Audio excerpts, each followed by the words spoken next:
Hello, everyone. Welcome. Thanks for joining us today. We're just going to wait for a couple of minutes until everyone gets into the room.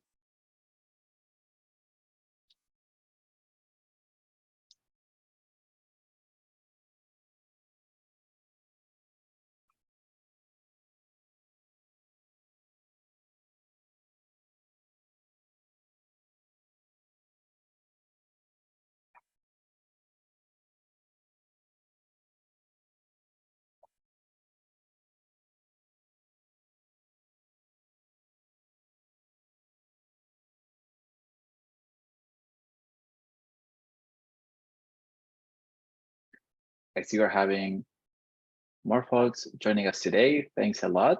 I would say while we wait, if you want to type down in the chat box what you do and where you're joining us from, that would be great, given that today it's more like an introductory session to Climate Watch.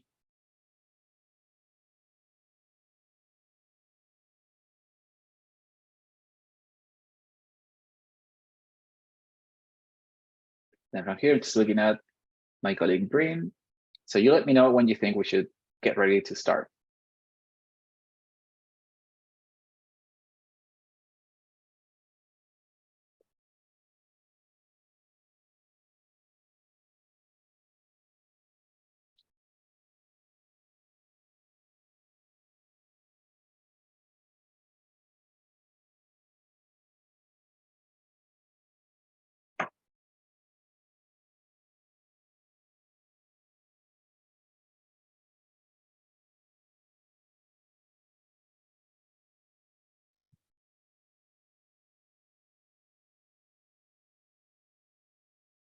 Cool. So maybe we've started, Breen. What do you think? Yeah, I think you can go ahead, Leo. Awesome, cool. Well, once again, thanks everyone. It's a pleasure to me to be presenting today to you. My name is Leandro Viña, and I'm the Outreach and Data Partnership Manager for Climate Watch. So I'm sometimes the face behind the scenes when you ask a question to our platform. I'm usually one responding. And so today, what we're doing is continuing on these monthly trainings that we've been conducting since last year on Climate Watch. We try to give a different approach every single month. And so for this one, given that we've been focusing on different topics, different regions all along, we wanted to do a one-on-one class on Climate Watch. So if you're not that familiar with Climate Watch, then I hope today's session is going to really help you to find out the vast possibilities of this platform and how it can help in your work. And if you know already how to use the platform, feel free to make more questions into the chat box and also to just keep looking, because there's always something new that you can learn. There's so many data points. And so with that, getting ready for today's session, just some housekeeping items. Basically, we're going to be sharing the recording after the session. So anything you forgot, you're going to be able to see it later. And then I really encourage everyone to just ask as many questions as you have. We're going to do first a quick intro into what Climate Watch is. We're going to then do a live demo of the different Climate Watch modules. And then we're going to have an open session for Q&A. So if at any point, because I'm going to be covering so many different pieces, so you don't forget, just type them down into the chat box. And then with Breen, we're going to be moderating those questions and then addressing them all at the end of the session. We like to say that this is not just a training, this is like a two-way conversation. So take advantage of having us so closely. And yeah, let's make the most out of this session. So now we get started. If you're too new to Climate Watch, then you might first note that Climate Watch is a platform hosted by WRI, by the World Resources Institute. And so quickly, just one slide on what the Institute is about. It is a global think tank that works with tons of data on different topics. And then Climate Watch is the one that focuses on climate commitments.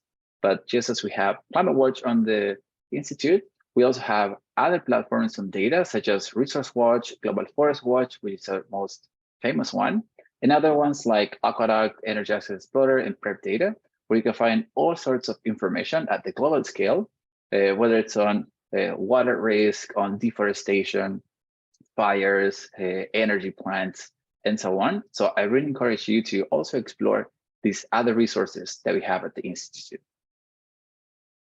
Now, just following up a little bit more about what I mean when I say that Climate Watch is a main platform gathering all the climate commitments. So taking you back to a couple of years ago in 2015, when the Paris Agreement was signed.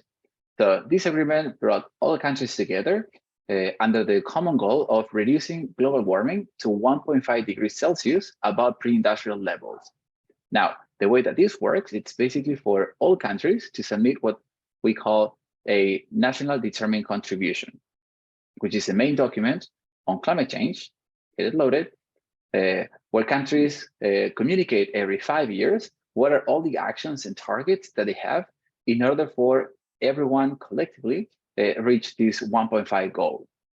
As you can see here, put them into these 5-year cycles, and the idea is that each new cycle, the country would increase the level of ambition, so that ultimately everyone will level up and reach this goal. In addition to the NDC, which is the main document that we cover on Climate Watch, there are also long-term strategies. So the Paris Agreement invites parties to the convention, or countries, more simply said, to submit this longer-term plan, which basically gives a longer-term horizon to the plan set up into the NDC.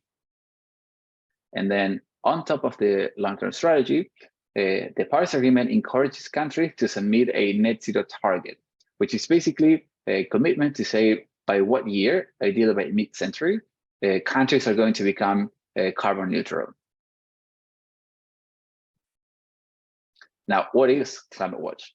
You're going to see it in just a minute when I do the live demo, but overall it's a website, it's a platform that gathers hundreds of thousands of data points from the most reputable sources out there, and really comprehensively allows you to compare between different NDCs, GHG emissions targets, and all these other climate commitments that if it wasn't for a platform like this, it would be really hard to track and compare between countries in just a couple of clicks, as I'm going to show you later.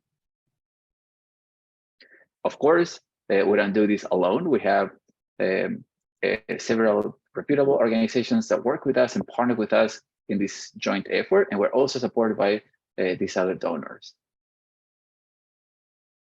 Yeah, quick overall explanation of what Climate Watch essentially is. Here are just some screenshots of all the different modules that we have.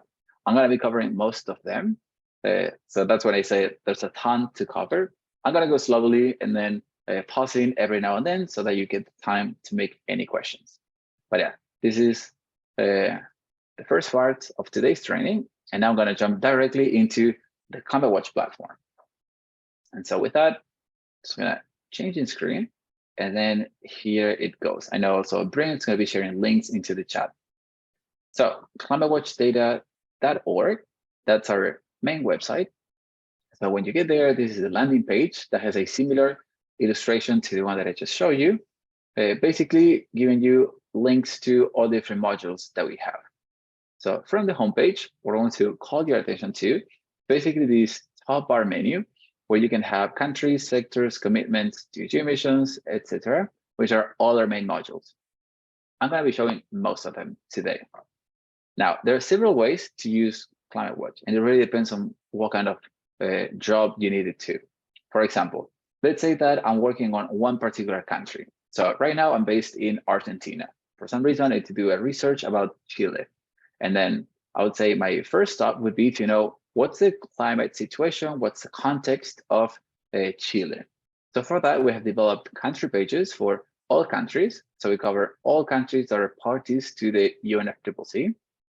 And you can access them either by going through this list in here, you can select them, you can hover over the map, or you can also type them here, which is more handy for like very small countries that are hard to tap. So let's just put here Chile, and we go there. Now these country profile pages, the main aim of it is really to give you this overview of what the country, where it stands, how it compares with other, how it ranks in different indicators. And so I have a couple pages preloaded. So here you can see, we have at the beginning, this timeline of UNFCCC documents.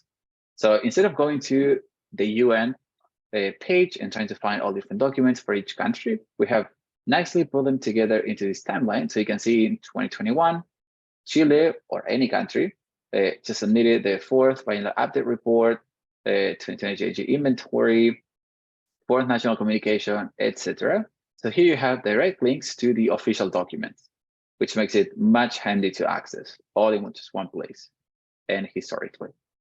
Then you have these national context information. So you have these 6 boxes, and you can see the population, where it ranks globally, what's the GDP per capita. We just wanted to give you some overview of what the country, what its situation. Same with like vulnerability and total emissions. Now, as you scroll down, we want to also go from like the main climate commitments into more details, getting all the way down to like the closest that we get to subnational information.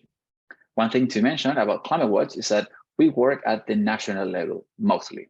There are some exceptions. I'll highlight them, but overall, this is like what countries commit to and what's the country situation. As I scroll down, we can see here the main climate commitments. So Chile has submitted a first NDC, a newer updated NDC. So if we go back to this, they submitted the first one, they submitted the second one. They also have a long-term strategy and a net zero target. So in that sense, they're doing pretty well in terms of documents. Now, as you scroll down, we have these icons here on whether Chile or any country has enhanced the NDC, the nationally determined contribution, compared to the previous submission. Why we do this? So every 5 years, countries submit a new plan. The idea and what most people are interested, as well as us, is like, have they increased their ambition or have they just copy pasted what they said before, or even worse, have they gone back in terms of ambition? So we just put it simply together into these 7 key indicators to let users know as soon as a new NDC is released, whether it's more ambitious or not. The thing is, ambition could be a quite controversial term, and it does depend on what aspects of the NDC has been enhanced or not. So we selected these 7 ones. So for example, first of all, has been revised from the previous one? Yes.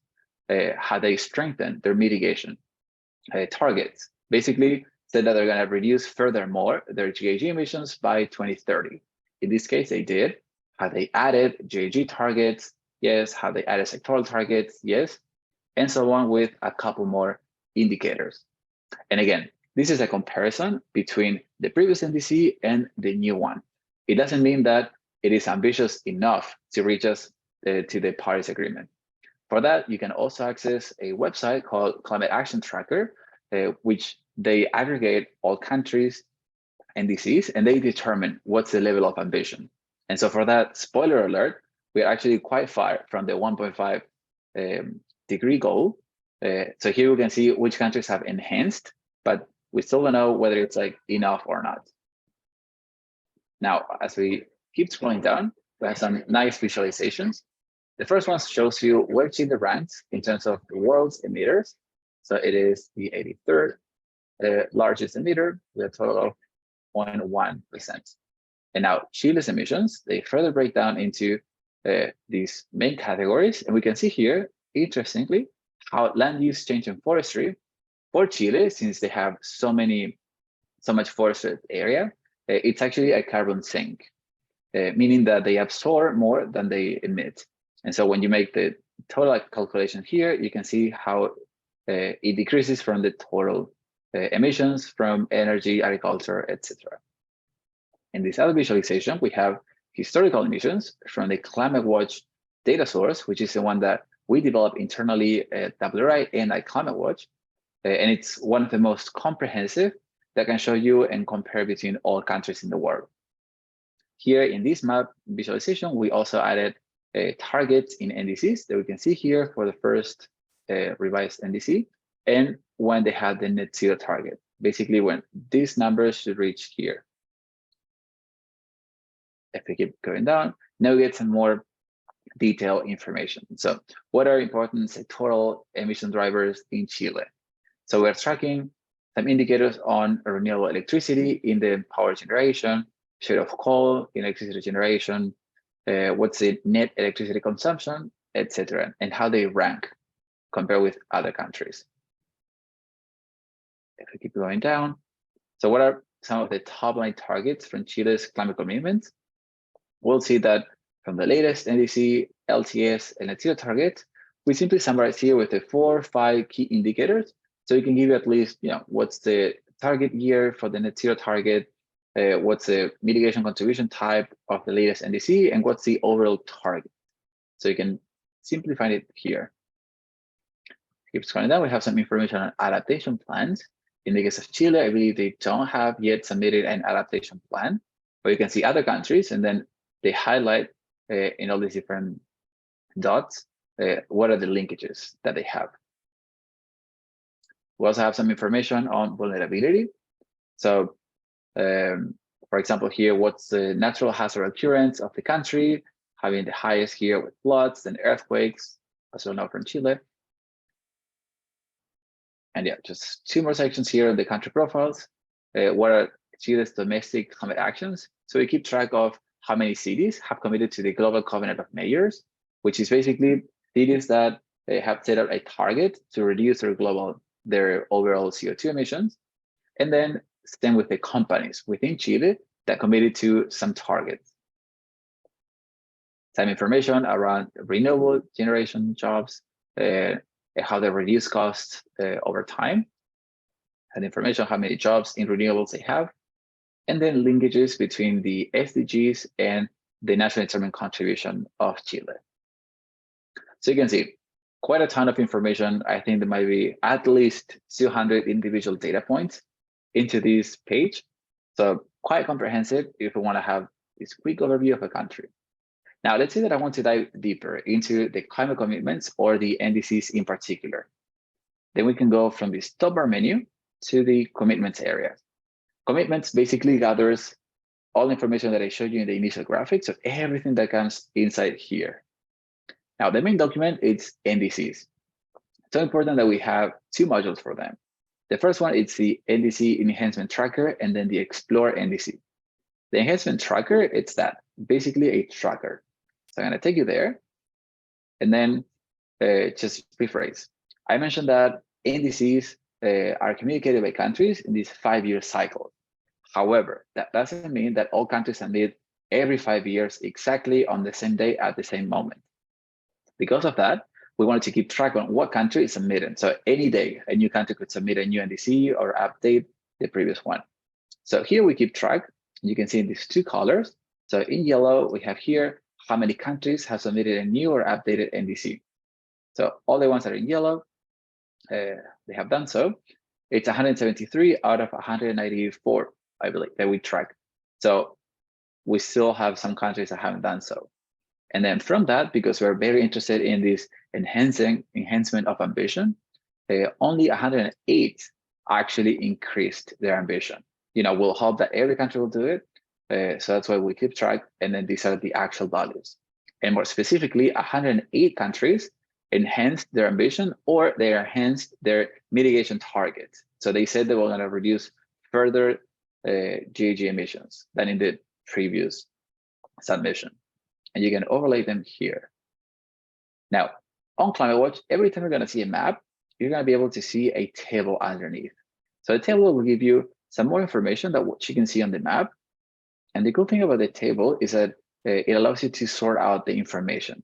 So if you're going to know, for example, what's the latest country that submitted an NDC, you can go to date, double click, and it will sort it from latest to newest, to oldest. And you have Turkey here that submitted on the 13th. So we can do a quick analysis. If you remember from the initial country profile, here are the same 7 icons. And in that regards, Turkey, we can see their ambition into every single one of the indicators that we track. Unlike other countries that we can quickly see here, and we have these 3 colors, basically. It's enhancement, unclear, or that there wasn't an enhancement in the revised submission. Now, one more thing that this module allows you to do, quickly, if you hover over the countries, once again, you have these 7 indicators letting you know whether they increase or not their ambition.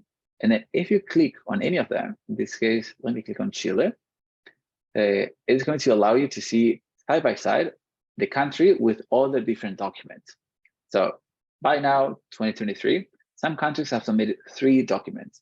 One was called the intended national intermittent contribution. That was before the Paris Agreement was ratified. That's why it was intended. Then once the Paris Agreement was ratified, they submitted the first NDC, and 5 years later, the updated first NDC. And we can see here in this custom comparison page how we have all these different indicators. So summary of commitments, planning, children, fairness and ambition. Let's just go to summary. And from here, you have each indicator. And the cool thing about this module in particular, you can see them side by side. So if you want to see, for example, has the type of commitment changed? No, it hasn't. But has the target of the GHG commitment changed? And we can see it remained exactly the same from the intended to the first NDC, but it changed in the new one. Same with the target type. It moved from an intensity target to a fixed level and trajectory target. Can get quite technical, but in terms of transparency, this is a move forward in terms of enhanced transparency. And then here again, for each of the plus 200 indicators that we keep track of, it allows you to easily see side by side. For example, one big factor here, they used to have an NDC that was conditional and unconditional, meaning that they had one target if they received international support and one if they don't. Now they only have one that doesn't consider international support. And again, all the other indicators. So that was the NDC enhancement tracker. That's basically to know these 7 high-level indicators and then what countries submitted new NDCs by when. Now let's see that I want to dive deeper into what countries are saying or how countries are considering different indicators. So you go to the Explore NDC, and that's where most of the data from our side lies in. So here, it's my wait 2 seconds that it loads. And some similarities to the previous visualization, but some new things. Let me go one by one. So first, here, we have a couple of drop-down boxes. First, it allows you to select from documents. By default, you get all documents, which means the latest NDC submitted by each country. But maybe you're just interested in one round of submissions, so you can click and filter by that. Then we have categories. So several categories, whether you work on adaptation, loss and damage, mitigation, etc. By default, it comes a unit CCC process, which basically shows you what countries have new or updated NDC. And you can further down filter by this indicator. So when was the last submission document type and the status of the ratification. To make it more easy, let me just put, for example, some sectoral mitigation measures. I'll readjust the map. And then we have agriculture, building, so all different subsectors. We just say we're interested in energy.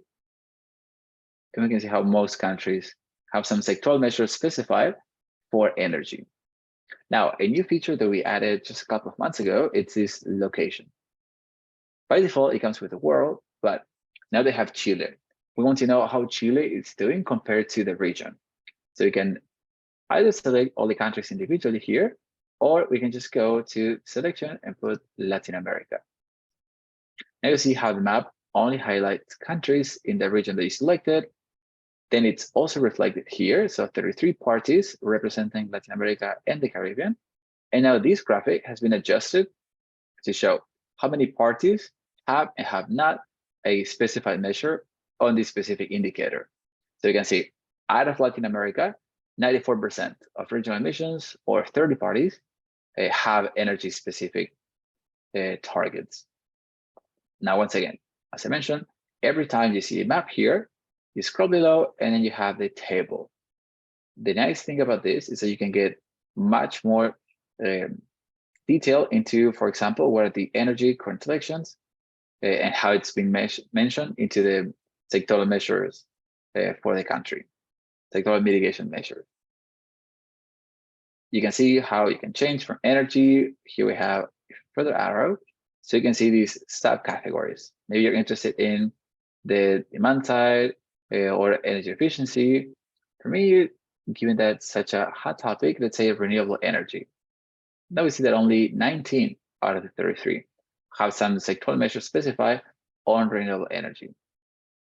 And then if you want to find out more about that, you can click on the country.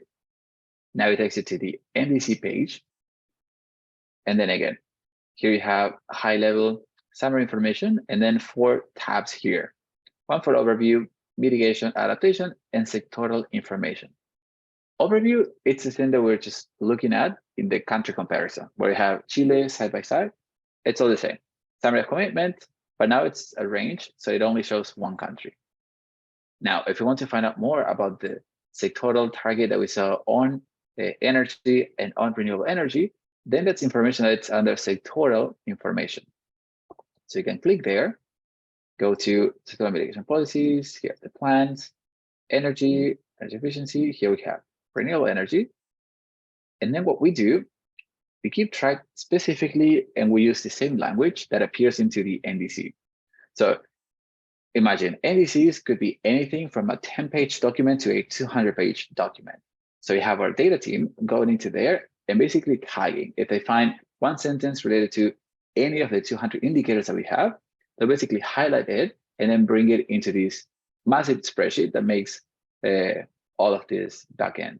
So you can see they do have renewal of river fleet with alternative energy. So every mention of renewable energy, instead of taking you hours of going through each document, you can have all the information already summarized in here. And if you wanted to compare with other countries, you could also do that with up to 3 countries at a time. Now, one more thing that I want to show you from the Explore NDC that I think it's quite cool and I really like, it's that if you find that with all the categories that we have and with all the indicators, you still don't find the specific thing you're looking for into NDCs, let's say, how do countries specifically address green hydrogen or hydrogen? So we don't have one for that. I just show you one on renewable energy, but not on hydrogen. So we do have this section here, this feature, that's the keyword search. Basically what I like to call the Google for NDCs.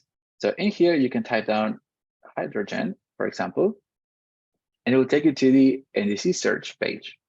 Now here, this page gives you first a map that highlights all the countries that mention hydrogen.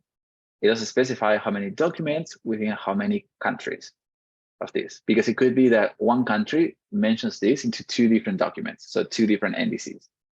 And now we can see hydrogen is in this case of our demo mentioned by Chile. So you can check it in here, say Chile first revised NDC. We have 3 results. And the nice thing about that, at any search you do on Google, you'll see that sometimes you get these false positives.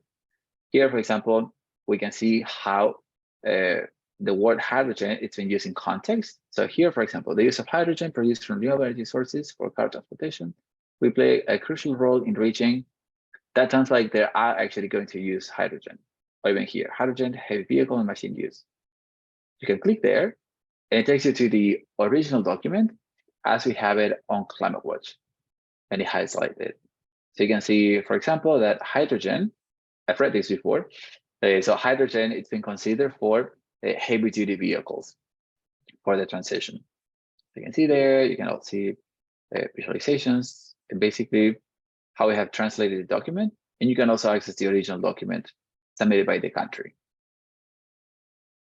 Yeah, that basically summarizes the 2 NDC modules that we have. Now, in a similar fashion, we do have the Explore LTS, LTS standing for long-term strategies. And once again, we highlight the countries that submitted a long-term strategy, so 57 out of the 194. And then we give you again, category, indicators, and location. GHG targets, you can have the overview, let's say GHG target. Let's say we want to know what's the year that countries put as a date in their long-term strategy. And we can see how it changes country by country. Now, one more thing that I want to mention here is that we have these 4 different buttons, J3. First, information, common question. So where are you getting the data from? In this case, NDCs, it's quite straightforward because it's everything based on the public documents that countries submit to the UN. So it's all publicly available data. and it's here. We have geographical coverage. But the cool thing about these info buttons is that in the country profile, you saw all the different indicators that we have. Each one has a specific info button to show you what's the data source behind it, where you can find more information, when it was last updated, and so on.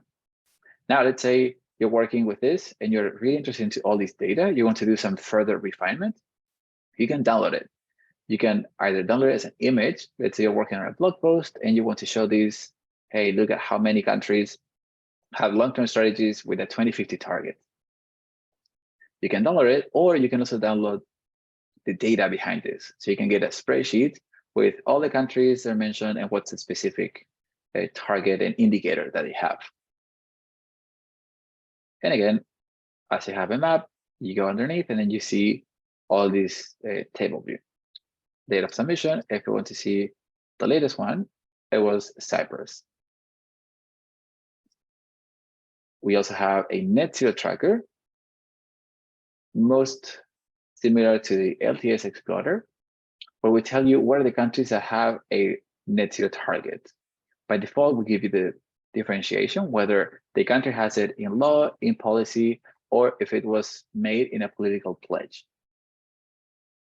And we also have a couple more indicators. So what it's covering into the net zero target, and you have the filtering here. One more thing to mention, you can also share it. So if you work on a blog post and you really want to have this with all the interactivity, you can simply copy the embed, and then you have that as you scroll down through the blog post or any feature that you made, or even your website, you'll be able to hover over the things and get more data from that. That covers it. I'll say the 4 main modules from our commitment section. There's one more I want to cover right now, that it's the compare all targets. I said that, we saw Chile with all their previous submissions. So you can also get that information if you, for example, go down here to Chile, and you see how we have all the countries in the rows, and then different columns represent different documents that we keep track of. Updated first NDC and second NDC, they're mutually exclusive. So a country will have one or the other. They wouldn't have both. That's why you see so many no's. And some countries don't have any. So let's say for the case of Chile, so you have here the selection we had seen before. It would be basically doing NDC, INDC, NDC, and updated first NDC and clicking in compare. We saw that, and that's really useful if you want to see the progress of a country and how the country enhanced their ambition over time. But I mentioned earlier that I'm based in Argentina and I'm working at the regional level. So I want to know more about Chile, but now we want to know how Chile compares to Argentina and Brazil. So what I can do is just select Chile's latest document, and then I go here and just type Argentina, and let's say Brazil. And I click compare. Once again, it takes me to this custom comparison, but now I have Chile, Argentina, and Brazil latest documents. You can also switch them from here and into their LTS and other climate commitments. And look at this. You have side by side all these different indicators that allows you to easily compare. So you can see how much variety there is. Even though we have 3 countries in Latin America, we also set out different GHG target types, different targets, various forms and lengths of how much information we want to give on each specific topic, different ways of enhancing ambition compared to the previous submission. And then I didn't show you that, but you can also select all these other indicators. So on mitigation, you can go here. So not really so, but let's say adaptation, for example. Planning processes, implementation, financial needs. In this case, Argentina is the only one mentioning the financial needs for adaptation. So you can see how if you work on the climate sphere, there's just so much information and so many data points that you can take out from here. So it really covers the commitment section. Now I'm going to jump into the last one. Not sure if I should do a pause. What do you think, Brent? I think I've read a lot. Should I do a quick pause, address some questions, and then continue? I think you can just power through the emissions bit and we can do questions at the end. And then get all the questions. Perfect. I can see the chat, so I'm not seeing if we're having too many. But once again, good opportunity to highlight that as I'm going through all these information, please make any questions, whatever doubts you have about how to use the data, what data we have. I'll be happy to respond all that later on. So powering through, let's say the demo, we have the GHG emissions module. So if you are a veteran from the climate work, you will know that our climate watch is actually it had a predecessor that was called CATE. CATE used to be the first inventory that consistently tracked all different countries into several subsectors, indicators, gases, so on. And so Climate Watch, it's basically the redevelopment of that, because CATE kept growing and growing, and then countries were, the Paris Agreement was approaching, we became the platform to track all the NDCs. So it just kept growing. And now we have the GHG emissions on one side, and then the climate commitments, everything put together into the same platform.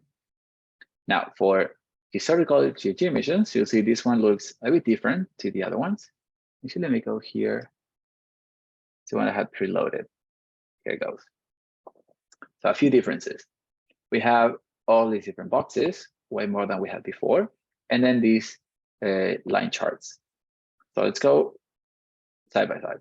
We have boxes here, which allows you to filter through all the different things that we have. The first one, it's the data source. So you'll see, we actually have four different independent inventories. We have Climate Watch, which is the one that we developed. We have peak data, UNFCCC for Annex 1 and non-Annex 1, GCP, which is Global Carbon Project, and US state inventory data. So first question we usually get, or users get when they get here, isn't it all the same? GHG inventories. I just want to know how much GHG emissions come from X given country. Well, the thing is that it really depends, because each inventory has its own methodology and they track different things and they account for things differently. So you cannot really compare one to the other directly, because there are some things in the calculations and the technical side that are essentially different. Also, people say, okay, so which one is better? And the answer is that it depends, and it's not that one is better than the other. One could be better depending on what you need the data for. For that, because it's such a common question, we have done this learn more in the FAQ, or these frequently asked questions. We put together this table where you can see side by side the four main inventories that we have. So Climate Watch, Big Data, GCP, and UNFCCC. I'm going to do a quick covering of what each of them represent and what each of them mean. So you have Climate Watch. This is the most comprehensive data set.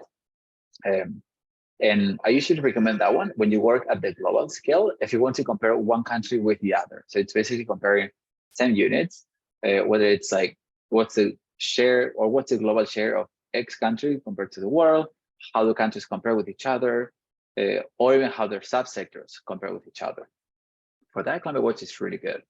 Now, if you want to have the latest data, I would say that you might want to use Peak or GCP, because Climate Watch, while it's so comprehensive, it takes longer for us to gather all the data from our underlying data sources. So we should have a 3-year year lag. So you can see here the latest available year. Right now, it's 2019, but it's going to be updated to 2020 in the upcoming weeks. So quickly plugging in that. If you want to stay up on the latest news, you can sign up to our newsletter. When I put the information into the chat box, here, and then sign up for updates. Pretty easy. Just type your email. We send monthly update emails, so you'll see when that's released. Or if you access our Climate Watch platform, this notification bell will have a red dot here and will let you know once we have the new data. So we have one here, for example, for today's training. So you can stay up to date. But now, without going too much out of the topic, I was talking about differences in inventories. Climate Watch, pretty good to comparing, but not the latest data. Latest data, it's for GCP or Peak. However, they don't have values, for example, on land use change and forestry, which we do have, or GCP, for example. They are usually the ones that have only 1 year lag, but they only cover CO2 emissions, whereas Climate Watch, we cover methane, CO2, F gases, and nitrogen oxide. So then you see, it really depends on what you need. One more thing I could say is that if you don't need the latest data, but you want more comprehensive data, basically you're working on what's the historical responsibility of any given country. Then for that, I would actually suggest that you use peak, because peak data goes all the way back to 1850. So you can see here, and the different ways of showing our data. See, 1850. Climate Watch data goes back to 1990. So then you see, it really depends on what you need the data for. Now, next, you have location. You can filter by world, but you might just be interested in top emitters, particular region, and how countries compare with each other at that level. We also have sectors. In the case of peak, they have these ones. We have the gases. Peak also has several different gases. Calculations. So it's, in this case, for example, for peak data, it's quite interesting to use a cumulative across available years. Because now you can see from counting cumulatively from 1850 to today. And they can show data by countries, regions, sectors, and gases. And you can change the chart type.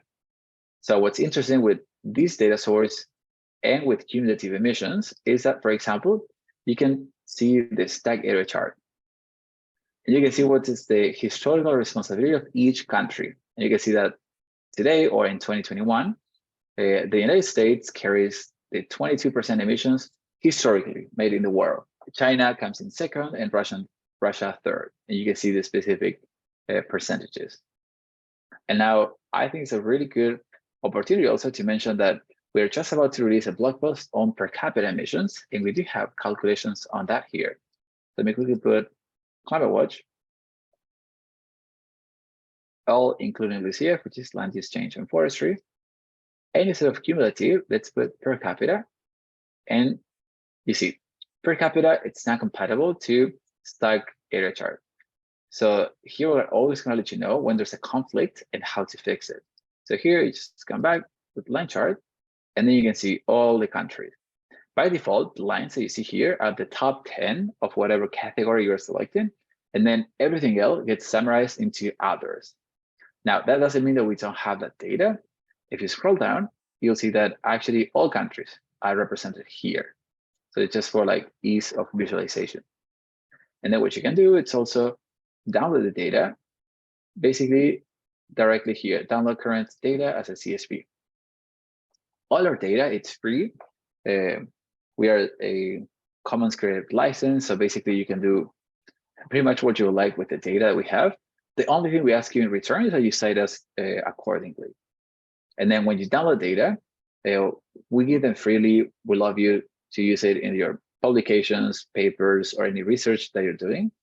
But we do ask you for your name, country, and some other data, and then how you intend to use the data. Because basically, we also report to funders, and sometimes we find quite some interesting use cases that help us, whether we're making a change in the world, we're helping anyone developing a new NDC or doing some work to enhance ambition. And maybe depending on the use that you do, we might want to reach out to you. So really appreciate when you fill out that information, because it just helps us, what's the real impact and change that we're making. Now I see we're only getting to 15 minutes before the hour. And there's one more thing that I want to show you that I always leave at the end, because it's like, sometimes the most fun one. You saw that we work with a lot of data points and stuff, which can get quite complex. So we do like to make nice visualizations to represent all the data that we talk about.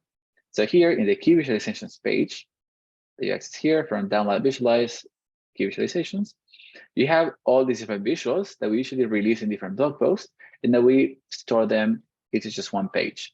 So you can see, for example, all the data. So here's like world emission, and you have the emissions per country, and then by subsector.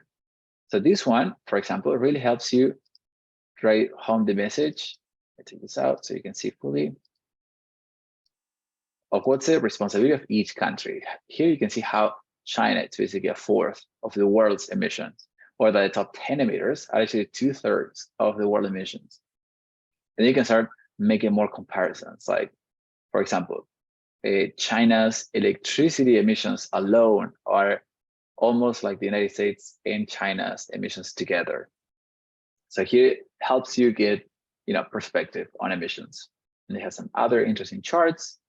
For example, this one that we've been updating almost every year that has sector, end use, and gas subdivision. You can see from energy, we make most of the GHG emissions, how it breaks down by subsectors and how each subsector goes into end use and activities in this Sankey chart, as well as a couple more. Here you can see versions from different years. So yeah, tons of things that I just covered. So happy now to hear your thoughts, any comments, reactions. So yeah, it's gonna open the floor. And so Bri, if you have questions from the users and attendees. Yeah, thanks, Leo. So to get started, we have a question on how can people cite Climate Watch if they do use our data? Great, thanks for bringing that up. So here, if you go to the About page, let me put it bigger. About page and permissions and licensing. Here you can see how you can cite us. Citation of Climate Watch, basically copying this, it's enough. But it really depends on what data you saw, how much data we have. In general, we just ask you to have Climate Watch like this, but then to also mention if you use somewhere specific data sources.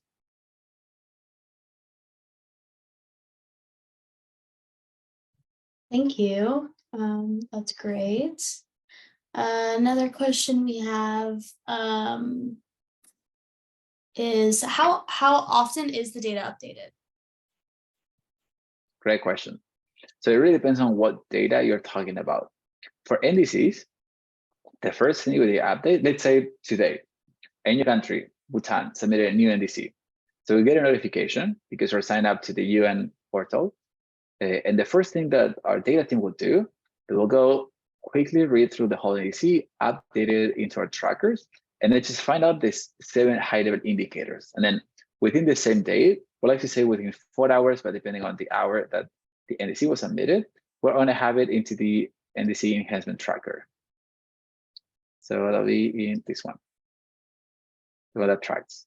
And so we'll update this number, it will appear here in the table, and you have all this information from that new country. So that usually it's within the same day. Now, all these other indicators that I show you into the Explore NDC here, it takes longer. So usually within the week that it's been submitted. We're now just working on how to let users know when the data hasn't been updated yet. But yeah, that's usually 4 days, let's say, or less. And then for other indicators, so you saw the country profile, how much information that we have in indicators. So here we're just basically bringing data from tons of external websites and tons of external places. And they usually update the data annually. So once a year, we update most of this data, like population values, GDP per capita, emissions value, we update it every time we update our GHG emissions. And then here, this data gets updated annually. As I mentioned, Climate Watch, my colleagues are really working on updating it, which is going through the last round of quality checks and verifications. Thanks, Leo.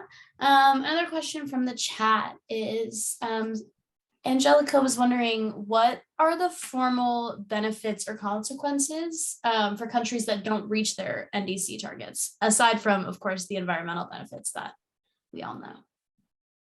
Yeah, I mean, the thing with the Paris Agreement is that it is a legally binding document, but the only legally binding part is communicating. So every 4 years, you basically must communicate a new NDC. However, there are no penalties and there's not any consequence, if you want, to not committing to enhancing ambition, or even if you promise that you're going to do something that you don't do it, it's not a penalty. The thing is, the idea is that this ratchet up mechanism will work by all countries enhancing ambition. So one of the things that many countries rely on, it's basically this sort of public shaming. So if one country doesn't bring up as much ambition as they should and as they could, then other parties are just going to basically condemn them because of what they're doing. They're going to demand that they update their target, and basically creating all this international pressure. And there could also be some commercial consequences. For example, some parties that have enhanced ambition and have set up some policies that are more favorable for energy transition, for example. They may not want to work as much together with countries that are not committed with those same principles. So it really depends. And it's really hard at the international level where no one country has authority over the other. So that's like the main challenge of all these climate negotiations. But yeah, no formal penalty, if that's what the question was about. Thank you. Another question is this platform accessible on mobile devices or tablets or anything other than a desktop? Yes, it is. However, I would say, like, in order to have the full experience, it's much better to have a desktop, because you'll see how many data points, how many things we have here. Even though our design is adaptive, I will highly recommend that you use a laptop or a desktop device. Mm-hmm. Great. Someone asking, what's the best greenhouse gas emission data source? Right, and that's a question I would like to know. As I mentioned, there's no best or worst, but I give you a couple of examples. So if you're interested in comparing one country to the other, I would say Climate Watch. If you're interested in historical information, big data. If you're interested in latest available years, peak or GCP. GCP, for example, also has information on cement. We don't have that specifically. So total fossil fuels and cement. Then you go there and you have cement or even coal. There it goes. So, I wouldn't say it's best. It's just they have it. Other sources, they don't. Other one, because we usually get a lot of questions about why our data, it's different. Our data, Climate Watch data, it's different from countries' national inventories. Here, UNFCCC Annex 1 and non-Annex 1, these are the national inventories developed and submitted by the countries. So what's the main advantage of those? And why we broke them down into two different categories. So countries make their own assessments, and whether they're Annex 1 or non-Annex 1, they have different requirements and methodologies. So that's why you cannot compare Annex 1 with non-Annex 1 on the same scale. And then furthermore, non-Annex 1, which are developing countries, they usually don't have the capacity and resources to have annually updated inventories, unlike the Annex 1. So for this one, and you'll see that the chart looks quite strange.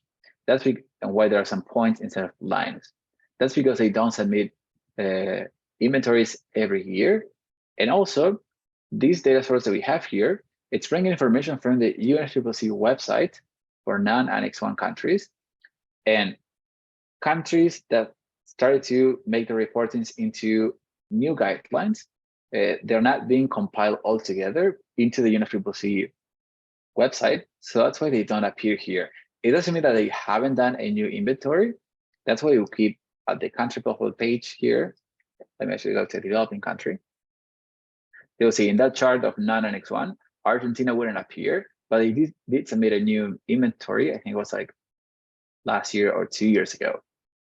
So that's why we give access to those documents here, where you can find the inventories, and they come into their national communication report or into the biennial update reports, depending on the country.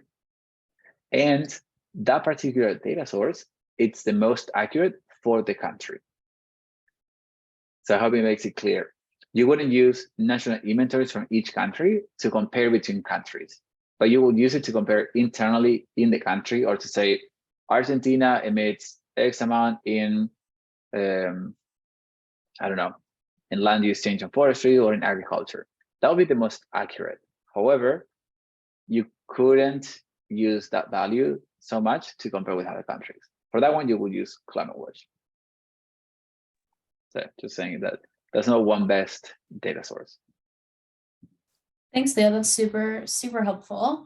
Another question in the Q&A we have is asking, what are bunker fuel emissions and why can't they be attributed to any single country?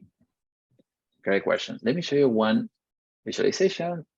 It'll help you find out more about that. So bunker fuels and where we have them.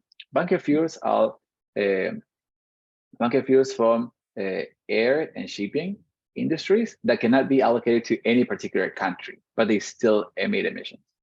So the IPCC, which is like the main scientific body, they make all the rules on how to account for emissions, and they determine that bunker fuels shouldn't be accounted in country totals. So if you go to GHG emissions here, and you put any country here, so you see United States, China, Brazil, so that value doesn't include bunker fuels. And if you go here to the sectors and subsectors, you see you have agriculture, energy, industrial, and then bunker fuels separately. However, if you want to know the world total, so world as a whole, you can put that as a region, and then you get a total value here. This total value does include all these totals that were just shown from countries plus bunker fuels.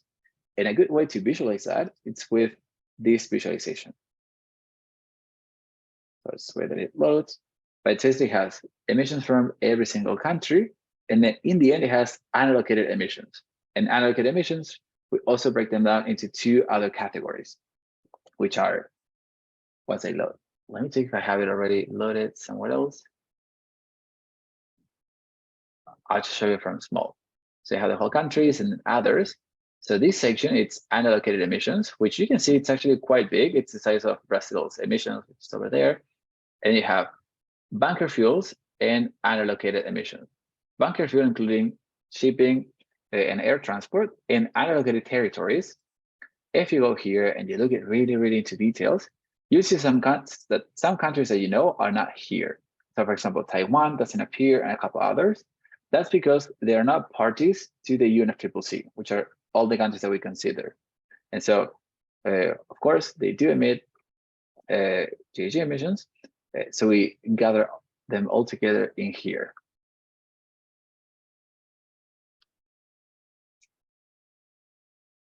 And I think we have time for like one more question. Yeah, I think you are right. So one last question for you. Is Climate Watch also assessing the implementation of any NDCs at all? Yeah, that's also a good point. So Climate Watch is mostly tracking what countries are committing to, which means it's at a higher level. But yeah, the main question is like, yeah, countries are committed to this, but what are they actually doing on the ground? That's something that we're currently not doing. We are, however, exploring some ways to reach and track adaptation efforts and mitigation efforts in implementation. So stay tuned. Maybe next year we're able to show some more information about the progress from countries. But for now, it's mostly commitments and not implementation. So yeah, and then I see here we have a ton of comments. I'm actually gonna copy paste all these questions later so I can see them and then get back to you. But yeah, we ran out of time and I want to be respectful of your time and for joining us today. So I want to give you a very big thank you for joining us today. It's been great hearing all your questions and just going back to this platform. Any other comments that you may have, my email, it's in the invitation link. It's going to be in the follow-up that we send with the recording. And also, you can always reach out to us to climatewatchdata@wri.org. So yeah, thanks a lot, and we'll stay in touch. Bye-bye.